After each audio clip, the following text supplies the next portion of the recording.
I can't, as my company grows, know everything. I just can't. I have to trust the people that I hired to know more about their subject matter than I do. And I have to be willing to have them keep growing as subject matter experts and me to focus on being the CEO. Hello, Liz. Hi, Andy. How are you? I'm good. I'm good. Whereabouts are you based?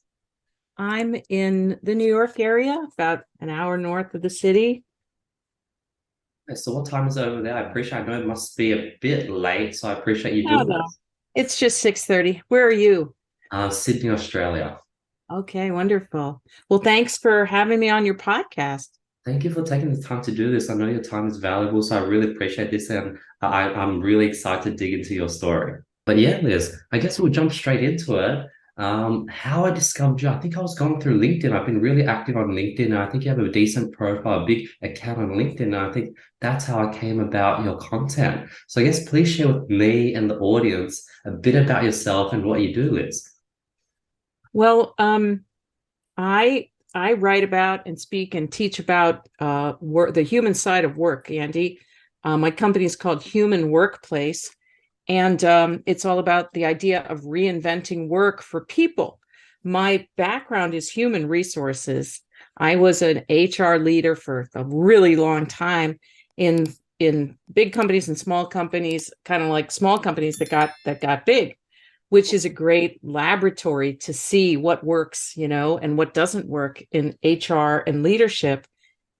And it was just so obvious that what worked in terms of helping the company grow and helping people feel happy to be there and feel like working together and really focused on one another. And the goal was to treat them like people, like the professionals they are, and to give them a lot of latitude in how they got their work done, and to really just think about the energy in the place all the time.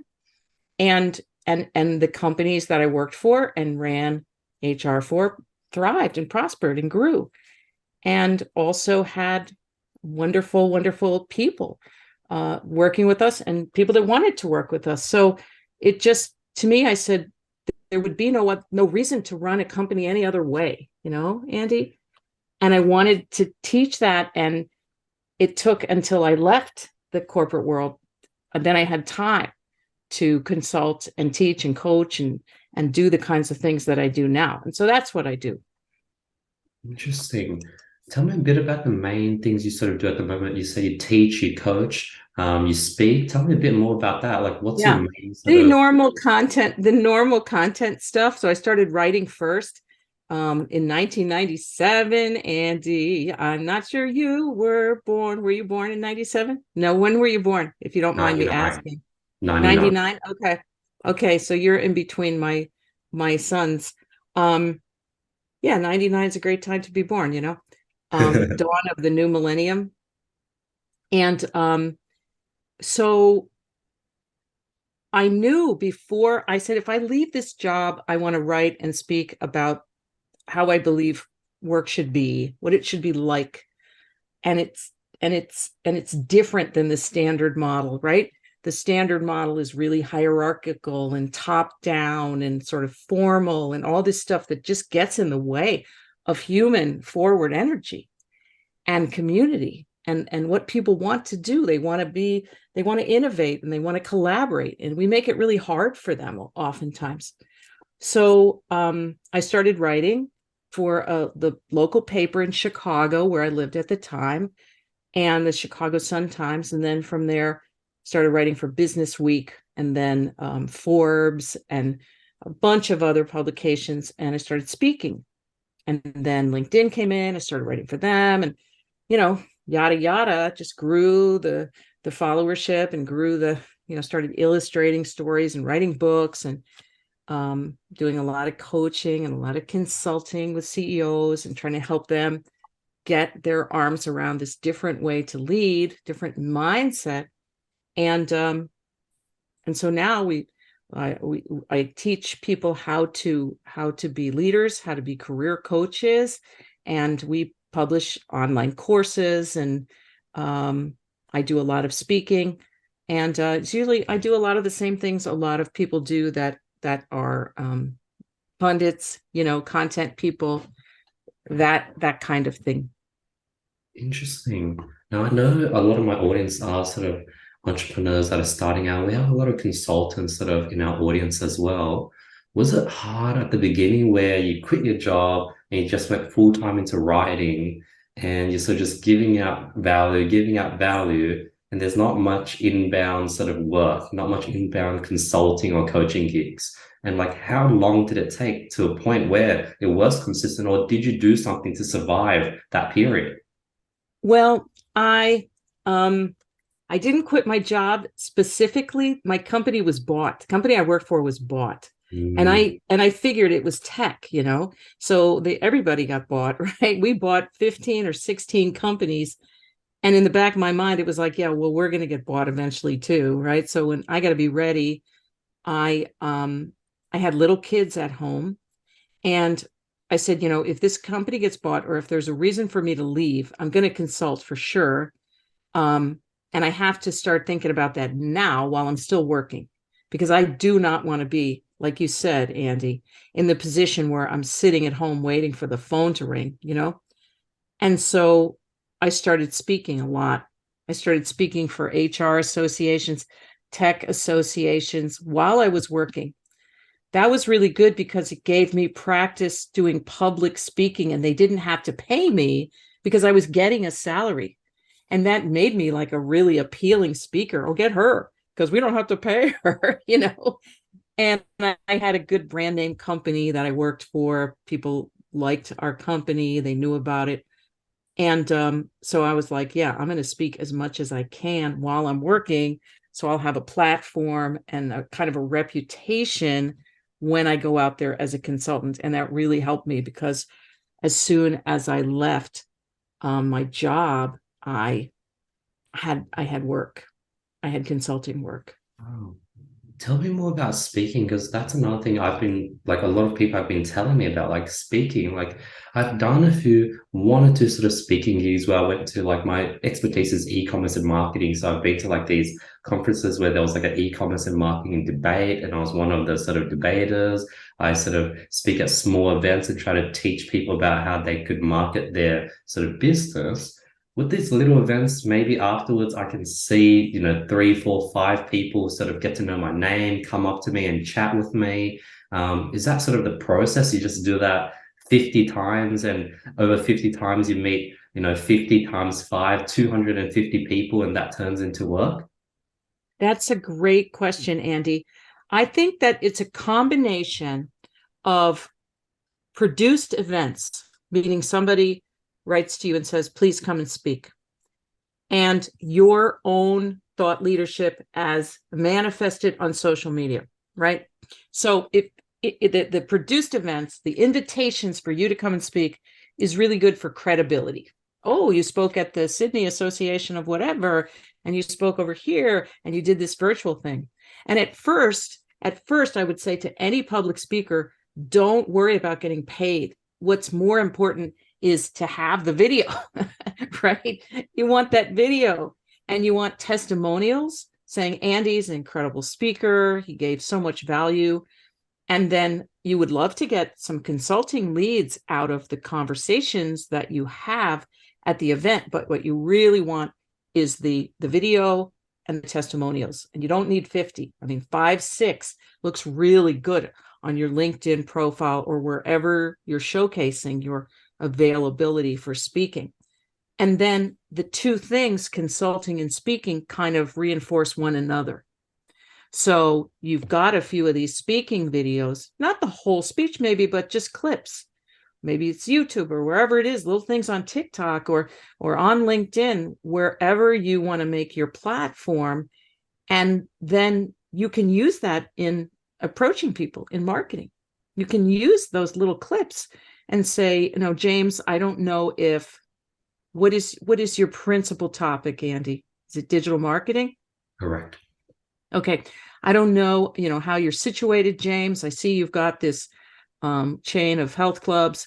I don't know, how you're feeling, if you're happy with your strategy, but I've talked to a lot of folks who feel like they're not getting the bang for the buck. They're not getting the exposure, and they want They want to take it bigger. They want to be seen by a wider audience or whatever. I don't know digital marketing, so this is your world, but if it made sense to, jump on the phone, I'd love to do that. Here's a clip of me addressing the, an audience at the Sydney, digital whatever conference last month. It's like, oh, this Andy knows what he's talking about. And there you are, live and in person on a video saying bingada bingada bing, whatever you said. And it does really translate to credibility. First of all, he was invited. Secondly, he went to the conference and he killed it. He did a great job. And maybe there's crowd shots, it's powerful. And then because we can't be speaking for an audience all the time, it's your own thought leadership getting out there, little mini videos on LinkedIn, on wherever, whatever platform, Twitter, as long as Twitter survives, right? And so somebody said to me, Andy, such good advice. No one is going to build a pedestal under you. You have to build it yourself. Got it. And that's amazing advice, Liz. How do if you were to prioritize going all in on social media, creating more content on LinkedIn, creating more valuable content on LinkedIn, creating videos, YouTube, TikTok, versus doing the speaking approach, reaching out to different conferences. Hey, I want to speak for free, prepare your speech and sort of go down that route, which would probably give you a more return on your time, or which would probably give you a more audience versus the amount of time you invested? It's such a good question. And I would be irresponsible trying to answer it intelligently, Andy, because that's not my field. I'm telling you just some sort of off the cuff observations. I'm super into the content side of our business, more so than the marketing side. We have an unbelievable marketing person I'd love to introduce you to. He would say, I'm sure, that there's some balance, there's some well understood and well researched proportion of those two things that probably varies with your place in the timeline or the life cycle, of your brand. And it's probably more social media initially and more speaking over time, because the thing about speaking is that it has the extra element of who you're speaking for.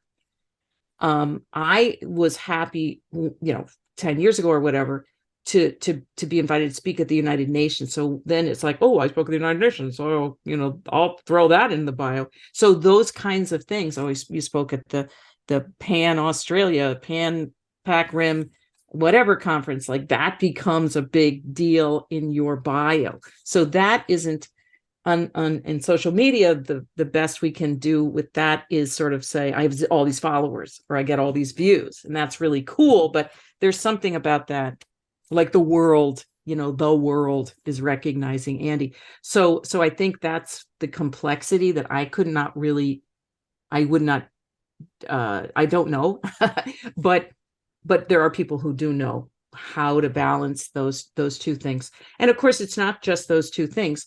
There's other ways to get out your thought leadership apart from live speaking and social media videos. There's writing. And writing, man, I'll tell you, like, I love speaking. I'm a performer. I'm an opera singer. I went to music school studying classical vocal performance before I ever heard of business or HR. As a matter of fact, I told my parents I never want to work in the business world. It's gross. It's so boring, but it was a different business world back then. It wasn't the same. There weren't the possibilities that there are now.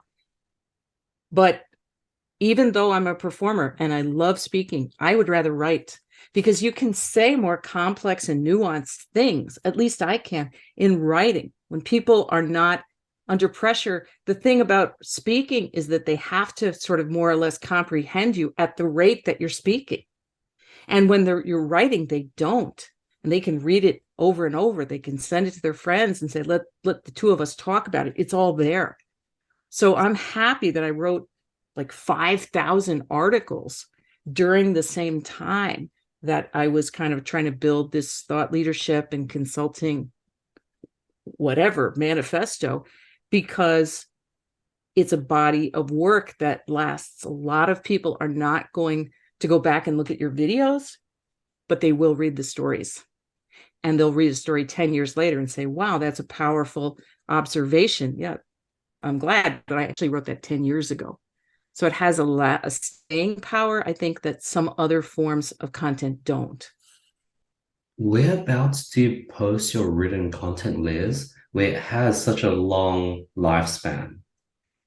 Well, mine happens to be on Forbes.com, businessweek.com, Harvard Business Review, wallstreetjournal.com, LinkedIn.com, and other publications. But it could just as easily be on Medium, could be on your own blog.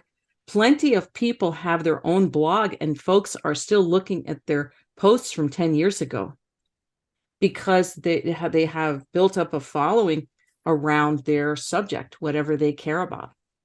And so, that is the advantage of having a blog, is that you can control it. At one point, I wrote for one publication, Andy, for 10 years. Once a week, I wrote a story for 10 solid years. And then they just changed servers and they just wiped away all of that content. And they were like, oh, yeah, by the way, all your old content, it's gone. I hope you kept copies. Oh, thank you for telling me afterwards. Oh, Afterwards. I know. And so I would never, ever entrust my content to some third party again. If I'm sending you something, I'm also keeping a copy of it. And I have turned some of that published content into books, which, I would not sign a contract that didn't allow me to do that. They're not going to do it. Turn it into books. So I am still a really big believer in written content as well. I recently read, it was like a year ago, I read The Black Swan by Nassim Taleb. And he had this interesting process of writing his book where he would post all his different ideas and thoughts on Twitter, LinkedIn, and he'll see what type of content would get a lot of engagement. And out of, let's say he would release 1,000 different sort of essays, the top 100 would then be made into his book, and his book became like one of these crazy bestsellers. And that was an interesting method of using social media to litmus test what people are Yeah. interested in and Yeah. just pick the top Yeah. 100. Yeah. Hey, everybody should do what they want. And if your goal is to have a best-selling book, it's a fabulous, fabulous idea. I come from an era where, the career and leadership advice that was published when I started writing was horrible, Andy. It was the worst. Got a lot of views, but it was like the worst way to manage people, the worst way to tell people to get a job. That's the reason I started writing, because I was so frustrated by seeing the stuff that was out there telling people who needed a job to grovel, and try to be who they want you to be, like literally, like, and all of it horrible advice, because it was sort of the old world, right? And so for me, I come at it from almost the opposite point. I'm going to say what I believe, bitches. And like anybody who wants to read it and come with me and be in this mindset, then they should. But I'm not trying to write to please anybody or see what other people find appealing. Do you know what I mean? Makes Not sense. to criticize any other perspective or methodology. That's all good. But for me, it's like it has to be what I feel. And then I'm just testing to see, is there anybody else who sees things the same way I do? When it comes to HR, what are like the main problems you help the companies or CEOs or C-suite sort of people? What's the main problems you help them solve? Well, you know, the the big problem, right? The big problem in the business world, where it comes, and not just the business world, but the working world, when it comes to employees and employers, is there's a tremendous amount of dysfunction and mistrust, right? And in the United States, that's very, very evident right now. And there's a lot of problems. It's all over the world, but we have. I won't bore you with all the pieces of evidence, but it's not. We're not in a great place with relations between employers and employees, and so it is hard in general to get CEOs, the heads of corporations and the heads of any size organization, off of this idea that their main obligation is to the shareholders. And then after that, the customers, and then at the bottom, the employees. That's the paradigm that we live with. Shareholders are kings and queens, then customers are pretty important, and then employees, yeah, well, whatever. The employees, they can deal with it. That doesn't make any sense from a business standpoint because every employee is responsible. Their work is leveraged, right? Their work is leveraged. They are the ones who keep those customers and shareholders happy. CEO can't do it alone. It has to be the employees. So the problem from the CEO's point of view that they would ask for my help with is I need to be able to hire people better than I'm doing now. And I need to be able to keep them here as opposed to having them quit.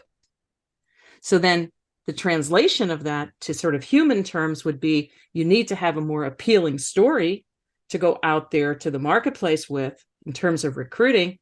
And then once people are on board, they need to have a better experience. It's no different than customer experience, which is a very big business, right? Customer experience, they pay consultants all over the world, like, help my customers have a better experience. Help me help my customers have a better experience. Same thing with employees. If they're leaving, it's because they are not having a good experience and they believe they could do better somewhere else. So that would be those are really the only problems that people ask for my help with, either something related to recruiting or something related to retention, maybe management development, leadership development. But those, the two big ones are getting people in the door and keeping them there. Interesting. And then why isn't HR as simple as putting up a job listing, interviewing a bunch of people, finding someone you like, hiring that person, checking in on that person once every month, maybe taking them out on a lunch or dinner every single 6 months, making sure to check in on your employees, give them coaching and training, make sure they're happy, be open to giving them a salary raise, having like an open door policy and be like, hey, if you have any concerns, please reach out to me as the CEO. And then if the company's much bigger, then please reach out to the manager. And if there's something really important, here's my email. You can email me directly. Like, why isn't HR that simple? Yeah, it's a wonderful question, Andy. It's the perfect question, actually. Why can't it be as obvious and simple as you just laid out? A couple reasons. One is that there is a overarching fear in most executive suites, right?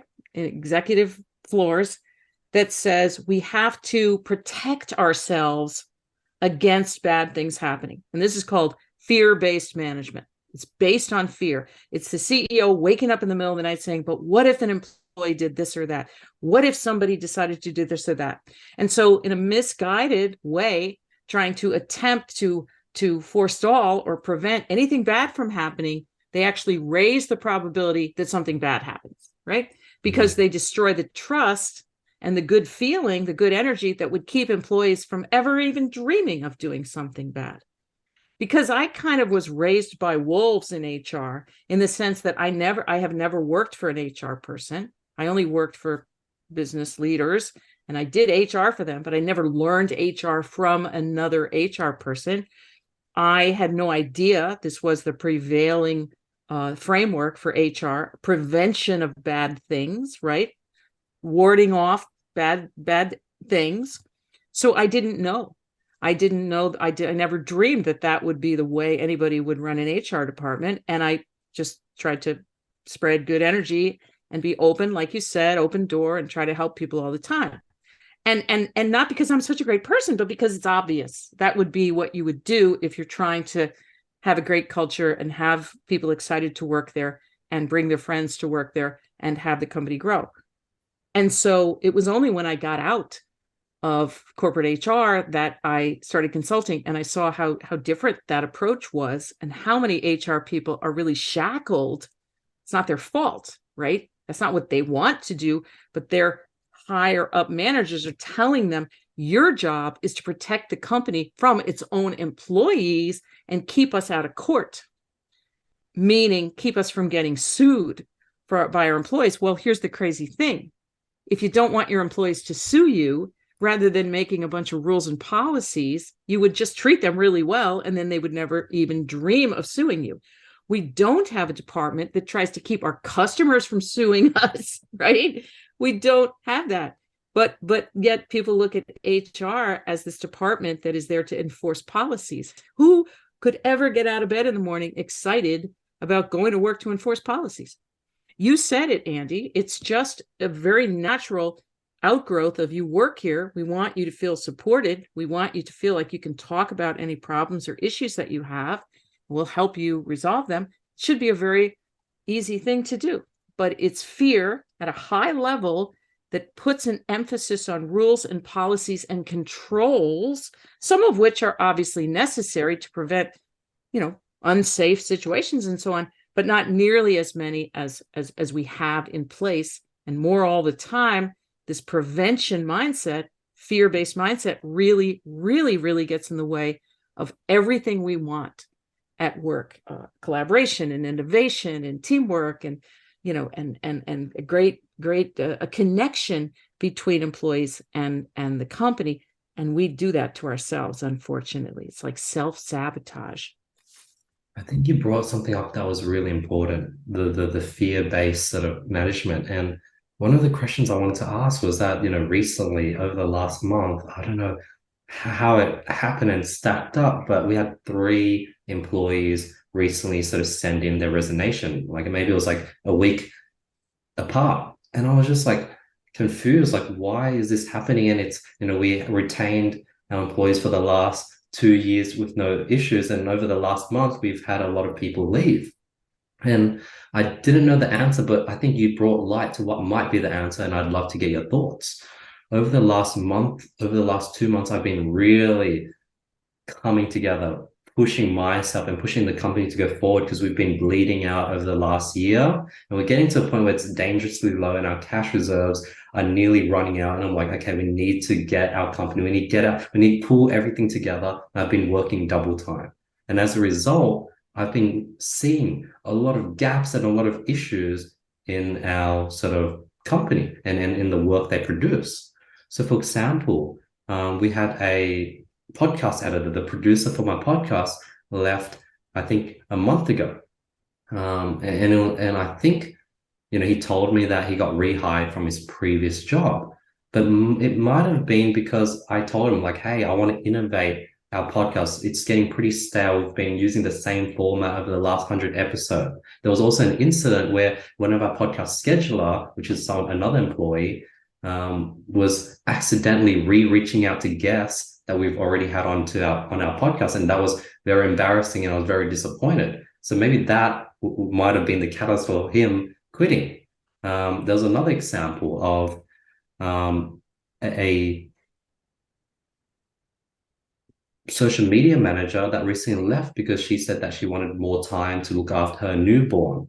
But maybe the real reason was that, we recently implemented a checklist, because I've noticed that there's always different social media platforms that we're forgetting to post on. So it's like, all right, let's put together a checklist so we don't have these gaps and she doesn't forget. And let's have one of my managers make sure that she's gone through the checklist in every day. And if she's missing something, the manager can ask her, hey, like, how come you didn't post on Facebook Reels today?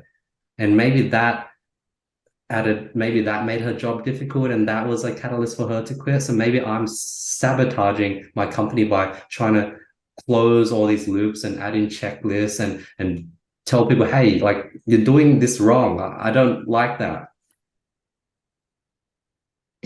Would you like my thoughts on that? Yes, Andy? please.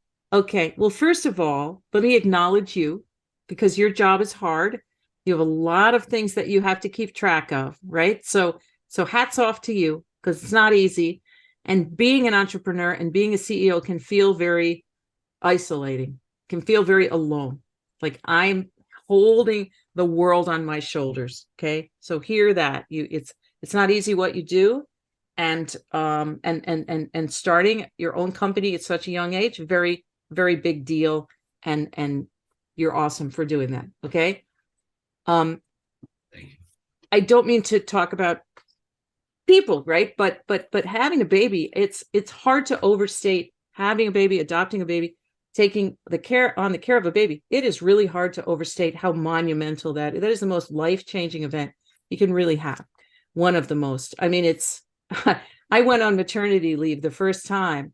And when I came back to work just 10 weeks later, I walked in like it was a foreign country. And my friends that I had worked with for what, 5 or 6 years, I was forgetting people's names. I wouldn't say I forgot your name, but I was looking at them like, oh my God, I hope that name pops back in, because I was so changed. Of course, right? You've had this baby, like, whoa, there's another human being here in the room. They weren't here. What does it even mean? And then it's my baby, and I'm a mom. I don't know what that means. I'm trying to breastfeed. I'm up all night.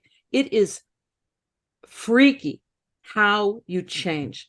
So already there's tremendous pressure on a new parent, new mom in particular, I think. And then now here's this new thing, and it feels like pressure, and it's just that's just an unfortunate what's the word, confluence of events that would get many new moms to say, you know what. But in general, if you see that kind of gap, like, oops, we're dropping the ball, there's something that's not happening, a great thing to do is to go to that person and say, so your job is hard. You've got all these things to do. How do we create a system to make sure, I want your ideas, they are in charge of that, right? Not you as the CEO to make a checklist. They are in charge of that, because we have to give people that opportunity to bring their art and their brain power to that. When we give a person, here is the checklist, and your manager is going to make sure you're doing this. Yes, unfortunately, is a little bit the fear-based, because it says to them, you can't be trusted to do your job. That's very hurtful. And they feel like, oh, okay, I guess I'm just like, making McDonald's hamburgers. Nothing against doing that, right? But it's kind of like, I can't be trusted to run this stuff. I take a lot of pride in my work. I feel like there's a creative aspect to my job. And if you had told me that you were concerned about these platforms, like, I never got that message that all platforms had equal weight. I thought we were really focusing on Twitter or TikTok. So it's a communication issue. And I would say always err on the side of saying, what do you think we should do, Samantha? How would you solve this problem? Or maybe it's not a problem. Like, let's talk about it. Do we need to be on all these platforms? It's really a matter of opening up the conversation and starting with trust and saying, what would you do? How do you want to? It takes more time, because our instinct is to, boom, I'm going to solve it. But what we do is we hurt the energy when we solve. And instead of saying, you're the expert, I'm the CEO, I'm in the other office over here, I don't know your job. You tell me. You want to think about it? Let's brainstorm. It takes more time, and that's why we often don't do it, because we spring into action. CEOs are very action oriented, but sometimes action, when it's too hasty, it hurts the human energy, which is really what makes the company go. That's amazing advice, Liz. I remember I spent a period of time, maybe I tested it over a year, where I really did that, where I really try to ask employees, hey, right now we're not getting any sales on this online dropshipping store. What do you suggest we do to make sales? Can you reach out to your friends that are working in other companies in the similar field and see what they're doing, and come back with me a few ideas? Hey, we've been doing TikTok for the last year and our views just recently just dropped down. What do you suggest us to do as a TikTok editor to get more views again? And the answers that were brought back, I just knew from my collected experience would not work. Okay. Um, Yeah. and So I you felt guess like it was kind of wasted effort going to the team and asking for their input. It kind of felt like a dead end. I think Wasn't maybe effective. what I felt was like, okay, they came back to me, they gave me an answer. Now I'm going to have to like find a creative way to sort of thank them for their suggestion and also tell them why I don't think it would work. And then now I'll come in and sort of tell them, hey, maybe we should try this because I've And seen it it feels like work. it's harder than if you had just said, initially, here's what I want you to do. Here's the thing. If we're consulting together, Andy, why don't you go to your friends and ask them what they do was already constraining the conversation? In other words, here's how you're going to get this input. You can imagine a person saying, I don't know, one of my friends works at a bank. Like, one of my friends is like a horse trainer. Like, we should hire a consulting firm. Why am I supposed to, what about your friends, Andy? Like, why am I? So telling them this is the way you're going to collect input, what they're going to do is they're going to come back with something that they think, like when the teacher gives you an assignment, I hope this is what you wanted. Perhaps as an alternative to saying, go do this, where we haven't tested that that's a good solution, is to say, so I don't know what to do about this. And I wonder if we can brainstorm. Maybe them going to their friends. There's an argument that telling an employee to go talk to their personal friends is a little bit of an intrusion in their personal life, splitting that line between work and the rest of life. But maybe it's brainstorming at an earlier point and saying, what would you do if you were me? What should we do? Because you can just Google, my TikTok views are dropping. What should I do? And some of that advice would be, because all platforms have a rise and fall, right? TikTok views are falling for a lot of people, having nothing to do with anything you're doing wrong. It's just platforms are famous for that, right? They're famous. That's the nature of platforms, is that first they make it relatively easy for you to grow your audience and grow your views and grow your engagement. And it's really exciting. And then at a certain point, the platform owners like, ha on you, we're going to give all the energy now to the advertisers, not you.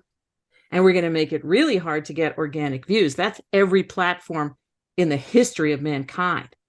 And that's not you. It's just, that's how platforms are. That's where we're always looking for the next thing. But maybe that conversation then with the team would be, so I'm feeling a little stuck about this. Is it that we go chase more TikTok views? Because, it gets more expensive to chase views over time. Always.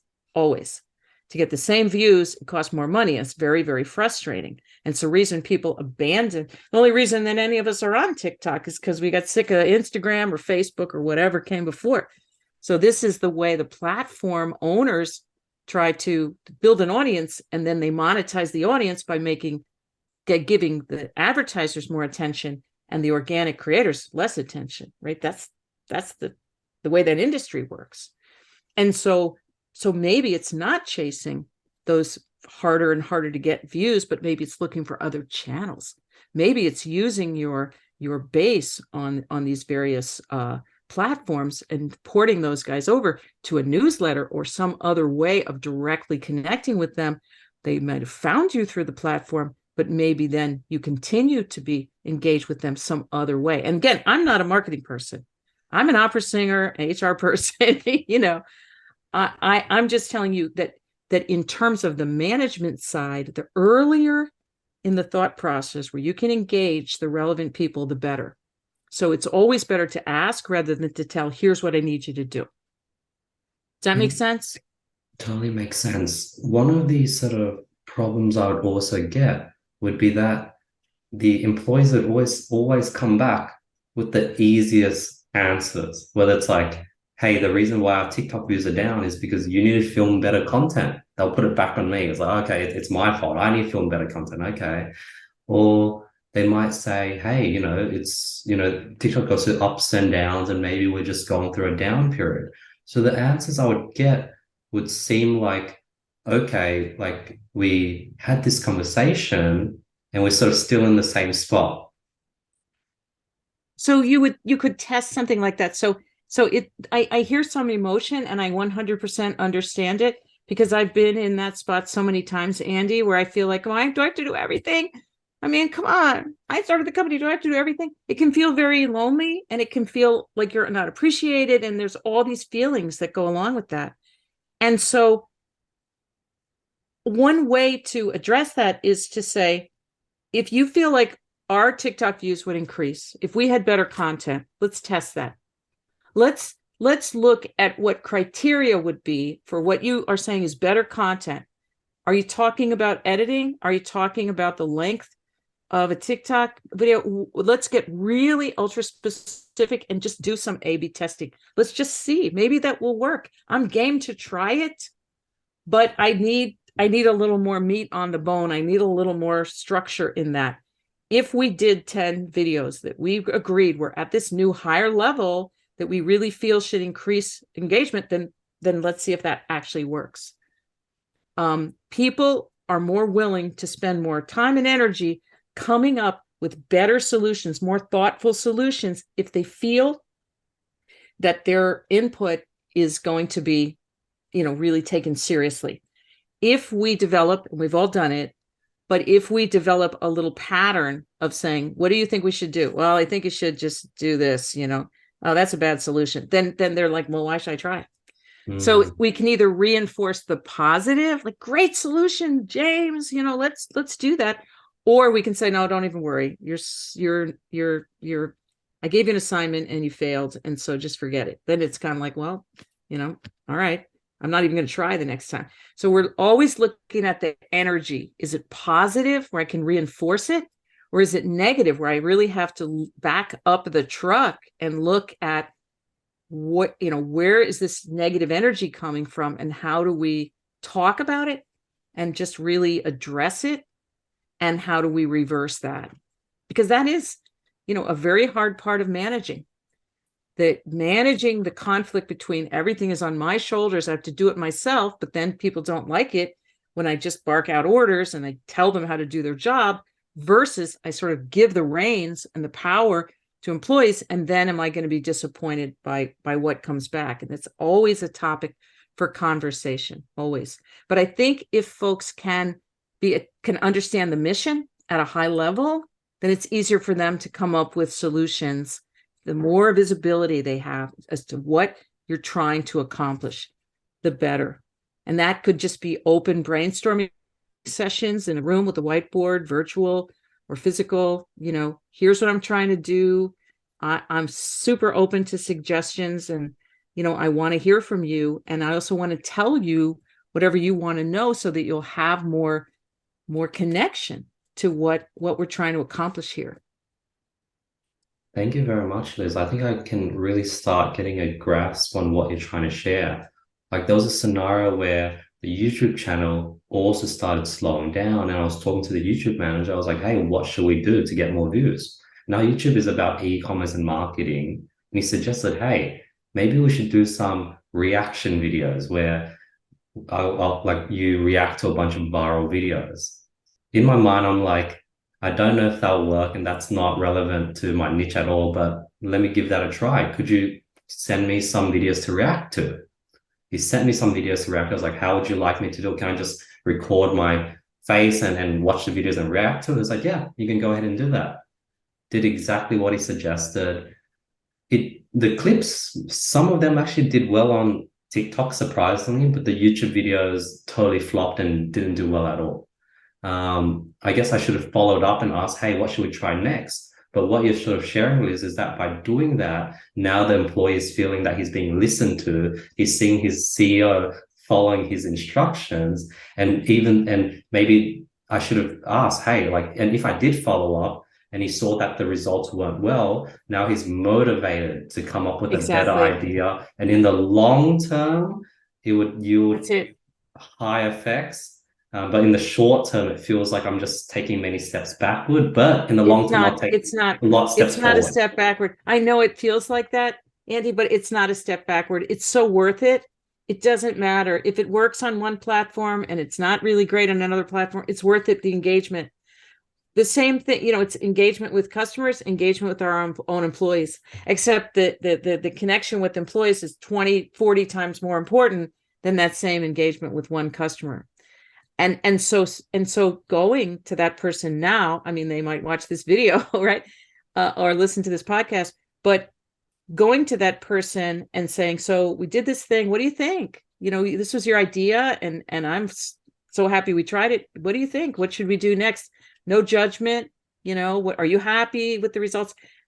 It's just involving them, bringing them into the corner office, basically, and saying, so What do you think? It's treating your managers and other employees like a collaborator rather than sort of like an underling. And it's easy when things are going really well, and it's harder when things are not going as well, because it feels like you're fighting against, I just need this done. And that's the toughest part of being a CEO, bar nothing. That's the toughest part, is being able to say,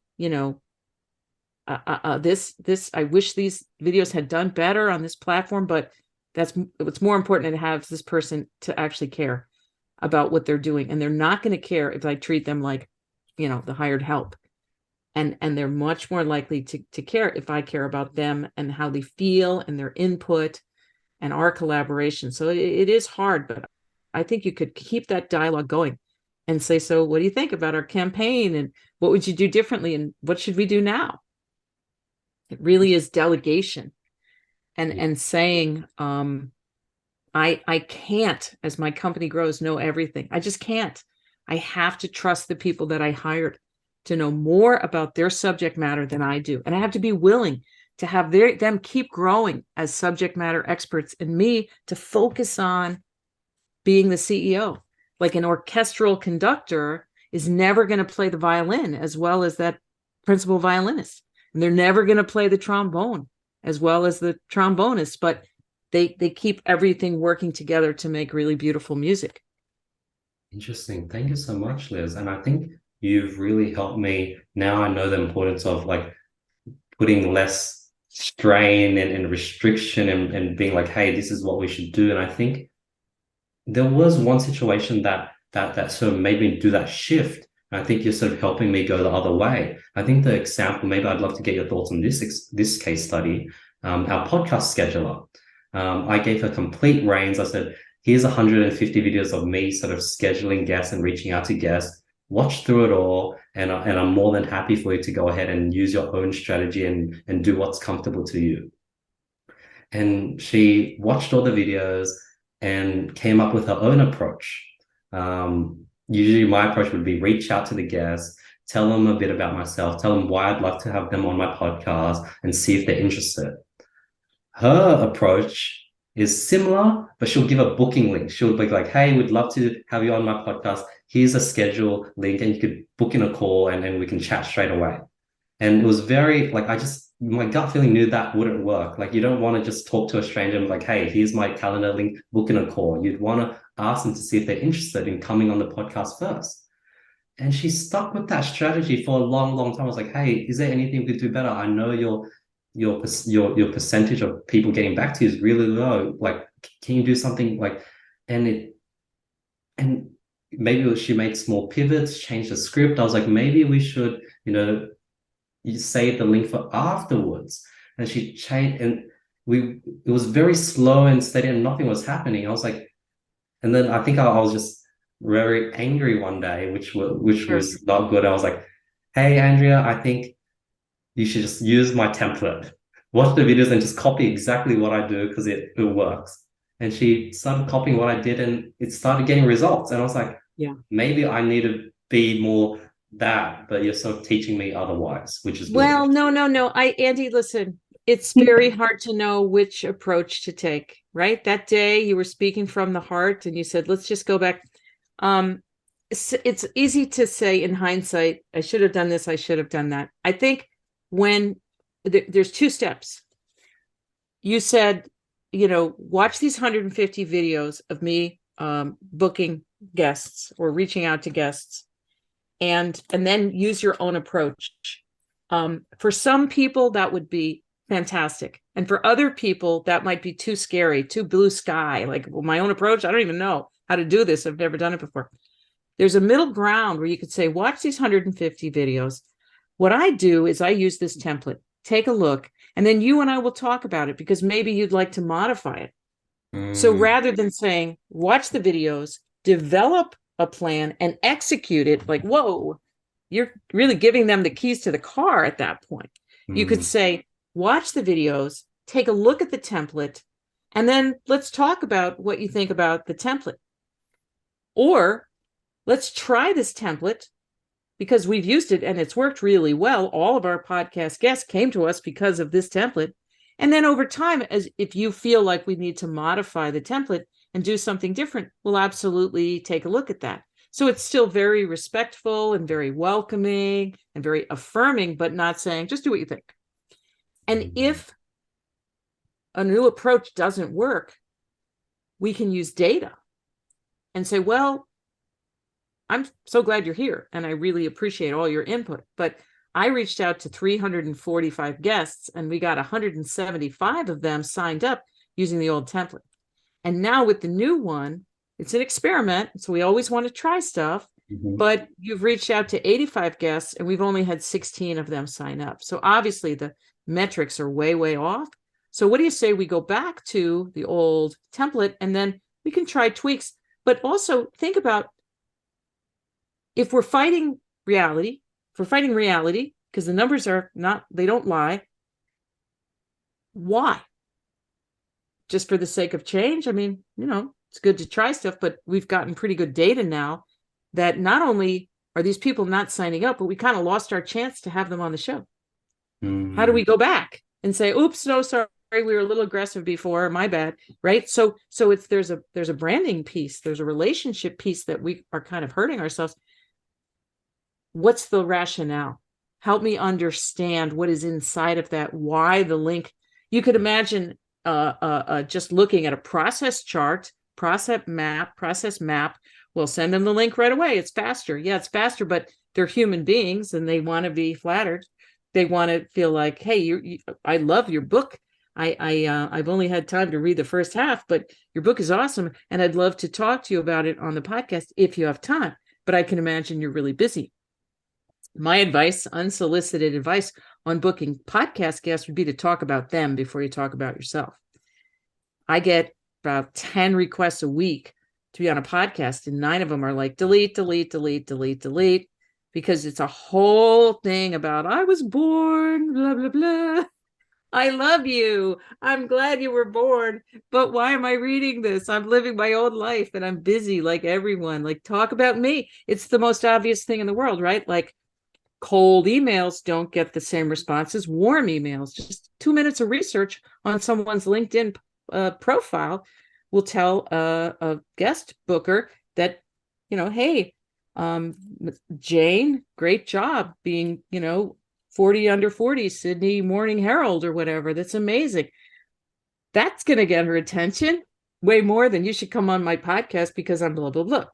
So, but anyway, I digress.